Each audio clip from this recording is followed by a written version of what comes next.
नमस्कार, mid cap बाजार में आपका स्वागत है। मैं हूं पूजा त्रिपाठी। कल बाजार में उतार चढ़ाव देखने के बाद आज सीमित दायरों में ट्रेड कर रहा है। सेंसेक्स में हम देखें तो करीब 160 अंकों की मजबूती के साथ सेंसेक्स कारोबार कर रहा है और निफ्टी में भी करीब 25 अंकों की मजबूती देखने को मिल रही है। आज क्लियर एक लीड देखने को मिल रहा है। बैंक निफ्टी में करीब 1.5% की मजबूती बैंक निफ्टी में देखने को मिल रही है, जिसमें कि आईसीआईसीआई बैंक सबसे बड़ा गेनर, सबसे बड़ा निफ्टी गेनर आज सामने आ रहा है। आईसीआईसीआई बैंक में देखिए करीब 9% की मजबूती। इसके अलावा और भी कुछ ऐसे बैंक एक्सिस बैंक में 3.5% की मजबूती, ग्रासिम, एसबीआई, ये कुछ ऐसे बड़े निफ्टी गेनर्स हैं जिनमें की अच्छी मजबूती देखने को मिल रही है।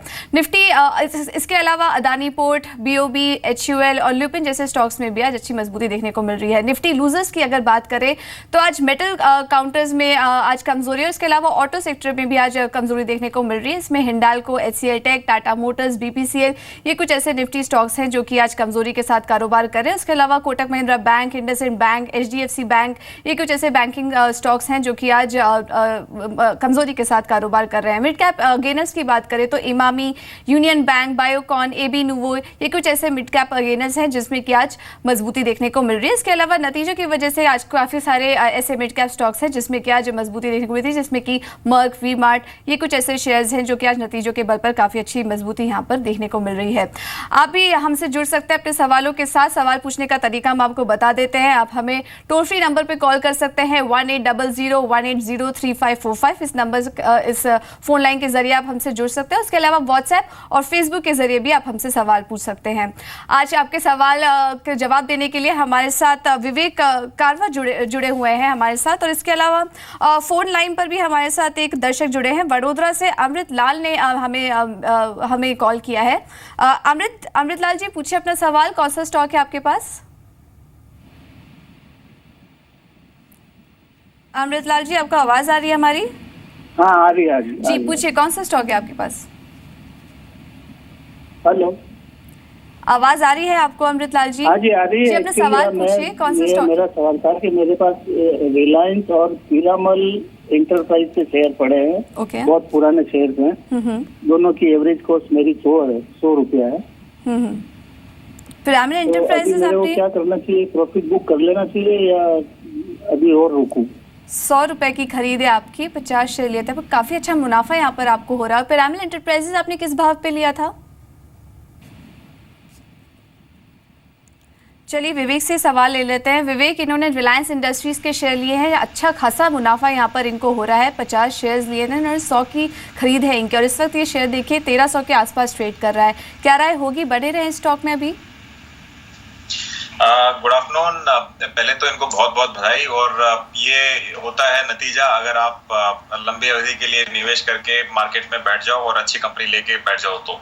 तो रिलायंस में अगर इन्होंने 100 रुपए में शेयर लिया हो तो अब तक तो इतने साल, मतलब कई साल पहले लिया होगा, और पहली चीज। और दूसरी चीज, अब तक डिविडेंड वगैरह मिला के भी इनको इनफैक्ट जितना कैपिटल लगा है उससे कई गुना मिल गया होगा वापस। शेयर वैल्यू की बात अलग है, खाली डिविडेंड के रूप में इतना मिल गया होगा। तो देखिए, आज भी रिलायंस इंडस्ट्रीज आफ्टर जितने भी आज सब्सक्राइबर्स जियो में ऐड ऑन हुए हैं और जो प्राइम मेंबरशिप में सब्सक्राइब किया है, लग रहा है कि जियो अगले 3 से लेके मैक्सिमम 5 साल तक अच्छी तरह ब्रेक इवन करके प्रॉफिटेबिलिटी भी दिखाने का ये संभावना रहेगी उसमें। तो आप इसमें अभी भी बने रहिए। लॉन्ग टर्म से आप बैठे हैं तो आपको कुछ करने की जरूरत नहीं है मेरे हिसाब से। अगर ये समझ लीजिए 1250 तक अगर जाता है तो इनफैक्ट अच्छा वैल्यू बाई भी बन जाएगा रिलायंस। तो आप देखोगे कि कई लोग और निवेश करने के लिए रेडी रहेंगे। तो लॉन्ग टर्म मेरा नजरिया यहाँ पे 1800 से लेके 2000 का रहेगा रिलायंस इंडस्ट्रीज पे, तो आप इसको होल्ड कीजिए। ओके, तो लॉन्ग टर्म के लिए होल्ड करिए। 1800 तक के लेवल्स भी आपको स्टॉक में देखने को मिल सकते हैं।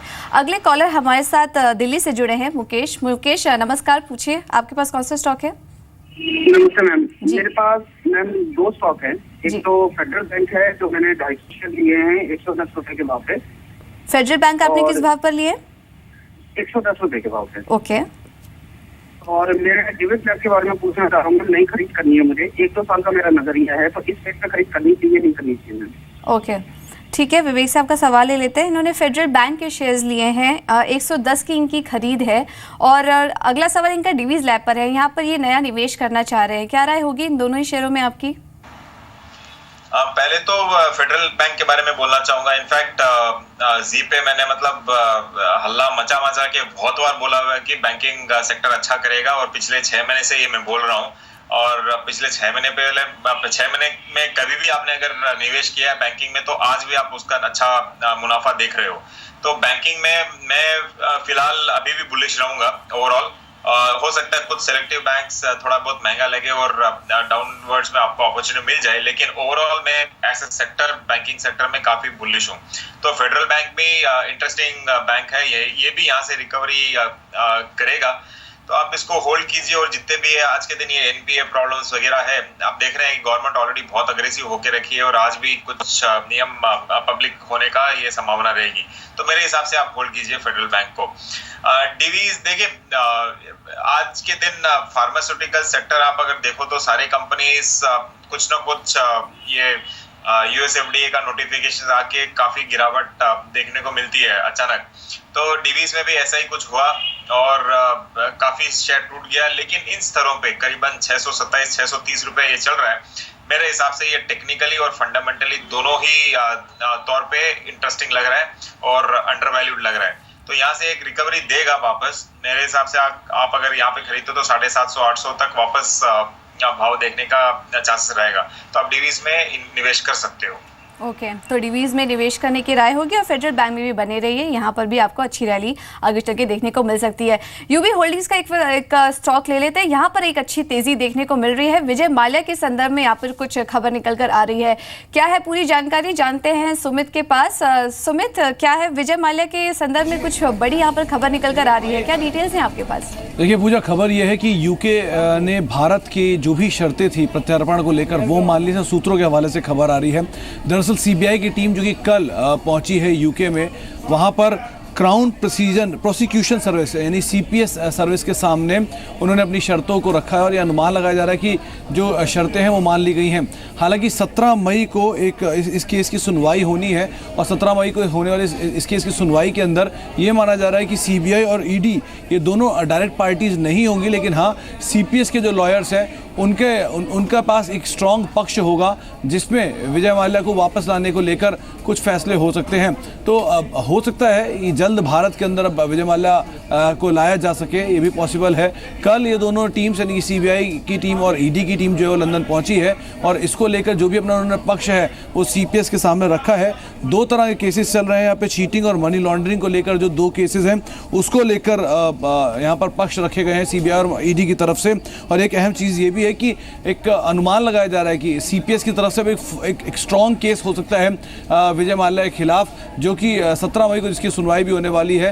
तो हो सकता है आने वाले समय में जो अपडेट्स हैं वो इस लिहाज से देखे जाएं कि विजय माल्या को भारत लाया जा सकेगा। और बैंकों के लिए दूसरी तरफ एक अच्छी कदम है, क्योंकि पिछली बार भी जब ऐसी खबर आई थी तब बैंकों में एकाएक मूव आता दिखाई पड़ा, स्पेशली एसबीआई में, जिसपे करीब 3000 करोड़ रुपए के आसपास का जो लोन अदायगी है वो उनको करनी है। रफली 9000 करोड़ रुपए के आसपास कुल कर्ज जो कि विजय माल्या के ऊपर बकाया है, जिसके लोन डिफॉल्ट मामले में वो फरार हैं। तो ऐसे कई मामले ईडी और सीबीआई की जांच कर रहे हैं, और ये अनुमान लगाया जा रहा है कि शायद आने वाले समय में भारत के हक में ही कुछ फैसला होता हुआ दिखाई पड़े। जी सुमित, और कल भी बैंकों की बात जैसे कि आपने की, कल भी बहुत बड़ा फैसला निकल कर आया था एनपीए के को लेकर। एक काफ़ी अध्यादेश आ सकता है, और इस पर एक ये दूसरी खबर आ रही है कि विजय माल्या को जल्द यहाँ पर वापस लेके जाया सकता है। कुछ और भी बड़े डिफॉल्टर्स हैं और जिनकी तरफ कार्रवाई देखने को मिल सकती है। बैंक्स के लिए ये कितना पॉजिटिव होगा? देखिए, लगातार बैंकों के लिए एक बड़ा कंसर्न रहा है। 6 लाख करोड़ रुपए के आसपास के एनपीएस बैंकिंग स्पेस में है, और इस एनपीएस को कम करने के लिए गवर्नमेंट एक तरफ अलग अलग कदम उठा रही है ताकि एनपीएस को ठीक तरह से टैकल किया जा सके। दूसरी तरफ जो बैंकों की बुक्स है उनको क्लीन करने के लिए गवर्नमेंट प्रोसेस ले रही है। तीसरी तरफ गवर्नमेंट लगातार फंड भी इन्फ्यूज़ कर रही है ताकि बैंकों की जो बुक्स है उनको साउंड रखा जाए। एक और जो गवर्नमेंट की तरफ से कदम है वो वही जो भी डिफॉल्टर्स, जैसे कि मिसाल के तौर पर कल जूम डेवलपर जो करीब 750 करोड़ रुपये के आसपास है, जिनके ऊपर एक बड़ा डिफॉल्ट का केस चल रहा था, उनकी गिरफ्तारी कल कर ली गई। और साथ साथ अब विजय माल्या का भी नाम यहाँ पर आता दिखाई पड़ा। तो ऐसे कई जो डिफॉल्टर्स हैं या फिर जो कई ऐसी एनपीए अकाउंट्स हैं जो कि बड़े बड़े एनपीए अकाउंट्स हैं जिनमें काफ़ी बड़ा अमाउंट जो कि लोन ड्यूज के तौर पर है, उनकी रिपेमेंट के लिए सरकार कामकाज कर रही है और काफ़ी हद तक इसमें सक्सेस भी उन्हें मिल रही है। तो बैंकों के लिए भी एक अच्छा कदम कह सकते हैं और आने वाले समय में जैसे जैसे गवर्नमेंट कामकाज कर रही है बुक्स को क्लीन करने को लेकर भी और एनपीएस की वापस उगाही करने को लेकर भी, तो एक अच्छा फंडामेंटल जो है, अच्छा जो एक सिचुएशन है वो बैंकिंग स्पेस के लिए बनता हुआ दिखाई पड़ेगा। जी शुक्रिया सुमित इन सभी जानकारी के देने के लिए। और क्लियरली एक डेवलपमेंट होता हुआ दिखाई दे रहा है, तेजी से जो भी डिफॉल्टर्स हैं उनके तरफ एक कार्रवाई होती हुई दिखाई दे रही है। कल हमने देखा था कि जूम डेवलपर्स के भी जो डायरेक्टर थे उनको भी अरेस्ट कर लिया गया था और अब विजय माल्या के संदर्भ में भी तेजी से एक डेवलपमेंट होता हुआ नजर आ रहा है। चलिए आगे बढ़ते हैं, हमारे साथ कुछ और कॉलर्स भी जुड़ रहे हैं। विशाखापट्टनम से हमारे साथ गोपाल जुड़े हैं। गोपाल नमस्कार, पूछिए क्या सवाल है आपका? मैडम मेरे पास ऑप्टो सर्किट है, 11 रुपये 5 पैसे में लिया है 200। ओके, ये कब तक आप होल्ड कर सकते हैं? 2-3 महीना होल्ड कर सकता हूँ मैडम। हल्का नुकसान यहाँ पर हो रहा है, इनफैक्ट आपकी खरीद के आसपास ही ट्रेड कर रहा है ये। 2-3 महीने आप होल्ड कर सकते हैं, यानी शॉर्ट टर्म व्यू है आपका। हाँ जी, और आज 1.5% करीब आधा % की मजबूती के साथ ये स्टॉक आज ट्रेड कर रहा है। विवेक, क्या राय होगी? ऑप्टो सर्किट्स में 11 रुपए की इनकी खरीद थी, 200 शेयर्स लिए थे इन्होंने और इस वक्त उन्हीं की खरीद के आसपास ये स्टॉक ट्रेड कर रहा है। क्या करें, बने रहे या एग्जिट कर ले स्टॉक से? देखिए, कंपनी में सिर्फ एक ही पॉजिटिव है कि उन्होंने डेट थोड़ा बहुत रिड्यूस किया है और उसके अलावा कुछ पॉजिटिव मुझे यहाँ पे कुछ भी नहीं दिख रहा है। इनफैक्ट सिमिलर जो सेक्टर में है, फॉर एग्जांपल इवन बीपीएल, आज जैसे जी बिजनेस पे भी बात हो रही थी, वैसी कंपनीज मुझे बेहतर लगती है। ऑप्टो सर्किट से बहुत रिस्की है, स्मॉल भी नहीं कहूँगा मैं, माइक्रो कैप कंपनी, करीबन 250 करोड़ मार्केट कैप से ये नीचे की है और ऑफ कोर्स बुक वैल्यू ज़्यादा दिखा रहा है। अब इसमें बिल्कुल इन्वेस्टर्स इंटरेस्ट नहीं है। प्रमोटर होल्डिंग खाली 28 या 29% है और इसमें लाइबिलिटीज करीबन 400-450 से लेके 500 करोड़ की लाइबिलिटीज है। तो ऐसे एक कंपनी लेके क्या होने वाला, कुछ होने वाला नहीं है। तो आपकी अगर खरीदी हुई रेट के बाजू में है तो आप थोड़ा सा नुकसान भी हो तो निकल सकते हो इससे। ओके, तो अगर थोड़ा सा नुकसान भी यहाँ पर आपको हो रहा है तो एग्जिट करने की राय होगी। जितना भी थोड़ा बहुत नुकसान हो रहा है उसको लेकर यहाँ से एग्जिट कर ले और किसी और अच्छे फंडामेंटल स्टॉक्स में निवेश करने की राय होगी विवेक की तरफ से। अगले कॉलर हमारे साथ दिल्ली से ही जुड़े हैं अभय नमस्कार, पूछिए कौन सा स्टॉक है आपके पास? मेरे पास एक कोटस होल्डिंग है जी, 150 शेयर 181 की प्राइस 180 की खरीद है आपकी और नुकसान हो रहा है आपको यहाँ पर। कब तक होल्ड कर सकते हैं आप इसे? ये कर सकता हूँ होल्ड। ये कब लिया था आपने अभय स्टॉक को? मैं 2-3 मंथ्स हो गए। ओके, चलिए विवेक से राय ले लेते हैं। इक्विटास के शेयर्स लिए इन्होंने 180 की इनकी खरीद है। कल नतीजे भी आने वाले हैं कंपनी के, लेकिन पिछले 5 दिनों से हम देख रहे हैं कि काफ़ी ज़्यादा गिरावट स्टॉक में देखने को मिल रही है और यहाँ पर भी इनको नुकसान हो रहा है। विवेक, क्या राय होगी इक्विटास में आपकी? इनफैक्ट क्या हुआ था कि जब ये माइक्रो फाइनेंस कंपनीज आईपीओ लेके आई थी तो काफी पॉजिटिव सेंटिमेंट था अराउंड द कॉर्नर और इसके कारण ये हाई वैल्यूएशंस में सब्सक्राइब हो गई थी। लेकिन अब इस करेक्शन के बाद कंपनी मेरे हिसाब से फंडामेंटली अच्छी कंपनी है और यहाँ पे डरने की कोई बात नहीं होगी। ऑफ कोर्स आपकी खरीदार जो भी आपने रेट पे खरीदा है वापस यहाँ से चढ़ने में थोड़ा बहुत टाइम लग सकता है, लेकिन कंपनी ठीक है। और एक और चीज इस सेक्टर में ये होने वाली है कि कई बैंक्स टेक ओवर करने की ट्राई कर रहे हैं वेरियस माइक्रो फाइनेंस कंपनीज को। तो फ्यूचर में अगले 6 महीने 1 साल के अंदर ये देखा जाएगा कि जैसे इक्विटास को कोई बैंक ने ले लिया है या फिर दूसरी कंपनीज को कोई ना कोई बैंक ने लेके मर्ज कर लिया है, तो वैसा अगर कुछ डेवलपमेंट होता है तो भी इस कंपनी के लिए फायदा करेगा। तो आप इसमें होल्ड कीजिए और कल रिजल्ट भी अच्छा आएगा करके एक संभावना है, एक्सपेक्टेशन है। तो रिजल्ट के बाद में पता चलेगा क्या होने वाला है, लेकिन मेरे हिसाब से आप इसको होल्ड कर सकते हो। चलिए, माइक्रो फाइनेंस सेक्टर के लिए ओवरऑल एक आगे चल के काफ़ी ज़्यादा डेवलपमेंट होते हुए नजर आएंगे और जो नतीजे आ रहे हैं उससे भी हमारा अनुमान है कि अच्छे नतीजे देखने को मिल सकते हैं। एनपीए को लेकर काफ़ी बड़ा फैसला हुआ। एनपीए कैबिनेट ने एनपीए के अध्यादेश को मंजूरी दे दी है। अध्यादेश को अभी राष्ट्रपति की मंजूरी मिलना बाकी है। इस मामले में वित्त सेक्रेटरी अशोक लवासा से एक्सक्लूसिव बातचीत की आलोक प्रियदर्शी ने।